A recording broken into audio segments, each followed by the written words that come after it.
পিত্তথলিতে পাথর হলে কি খাবেন? জানুন সহজ ডায়েট গাইড। পিত্তথলিতে পাথর গলস্টোন হলে খাবারের দিকে বিশেষ নজর দেওয়া খুব জরুরি। সঠিক খাবার ব্যথা কমাতে সাহায্য করে এবং সমস্যা বাড়তে দেয় না।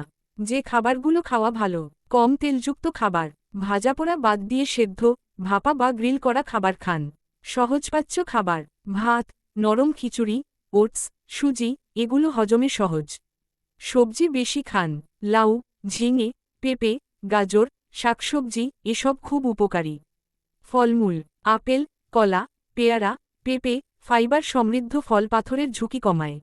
লো ফ্যাট দুধ ও দই, কম চর্বিযুক্ত দুধ বা দই খেতে পারেন। লিন প্রোটিন: চর্বিহীন মাছ ও মুরগির মাংস কম তেলে রান্না করা। পর্যাপ্ত পানি পান করুন: প্রতিদিন অন্তত 8 থেকে 10 গ্লাস পানি পান করুন। যে খাবারগুলো এড়িয়ে চলবেন: ভাজাপোড়া ও অতিরিক্ত তেলযুক্ত খাবার, গরু খাসির চর্বিযুক্ত মাংস, ফাস্ট ফুড ও প্রসেসড খাবার, মাখন, ঘি, ক্রিম, অতিরিক্ত মশলাযুক্ত খাবার। গুরুত্বপূর্ণ টিপস: একবারে বেশি না খেয়ে অল্প অল্প করে বারবার খান।